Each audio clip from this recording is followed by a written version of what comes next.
ጋይስ ቤተሰብ አንድ ነገር የዘነጋችሁ ይመስለኛል። የምሬን ነው የምላችሁ። 1000 ሰው ነው የሚቀረው። ብሩኬ ራሱ 350 ሺህ ሊገባ 1000 ሰው ነው የሚቀረው። ነገ መግባት አለበት። ዛሬ ቪዲዮ ከለቀቀ ነገ ይገባል። ፑሽ አድርገን ደስታችንን እጥፍ በጥፍ እናድርገው ማለት እፈልጋለሁኝ። በዚህ አጋጣሚ ቅማምዬ በጣም ነው የምወድሽ የኔ ጀግና ሴት፣ የኔ ጠንካራ፣ የኔ አንበሳ። ላንቺ አዳሚ ጉድጓድ ቢቆፍር በቆፈረበት ጉድጓድ ይገባል። አንቺ ሁልጊዜም ከፍታ ያለሽ፣ ገና ከዝም በላይ ከፍታ ያለሽ አንቺ ጀግና ጠንካራ ሴት ነሽ።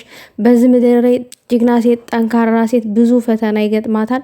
ማንም ሰው ደግሞ የጀግናን ሴት ምስጢር ያልገባው እና ያልተረዳ ሰው ነው አንቺን ሴት ማለት የፈለግኩት ባጭሩ የጀግናንና የጠንካራን ሴት ያልተረዳ ወይንም በቃ ያልተረዱ ተረድተው ደግሞ አምነው ያልተቃበሉ ውስጣቸው በቅናት መንፈስ በቃ ሌለ የተተናኮሉ ሰዎች ናቸው አንቺን የሚጠሉት፣ በተለይ ሴት ሆነው ማለት ነው።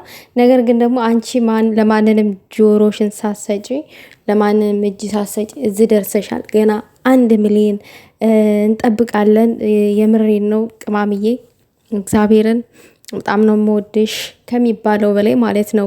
እኔ በአንቺ ውስጥ ብዙ ነገሮችን ተምሬያለሁ። ብዙ ነገሮችን ጠንካራ ሆኛለሁ። ሴትነትን አሌለ ጥንካሬን ብዙ ተዘርዝረው የማያልቁ ነገሮችን የተማርኩትኝ። የኔ ጠንካራ ሴት ከፍ በይልኝ። እናማ ውዶቼ አማቻችንን የብሩኬ ደግሞ 1000 ነው የሚቀረው። ሸርሸር አድርጉና አስገቡት። ነገ ሊገባ ይችላል። ዛሬ ቪዲዮ ይለቃል እርግጠኛ ነኝ። ነገ ይገባል። ሌላ ድል ሌላ ደስታ ማለት ነው። ከፍ በሉልን፣ ድመቁልን። ምቀኛችሁን ሸረኛችሁን ያዝላችሁ።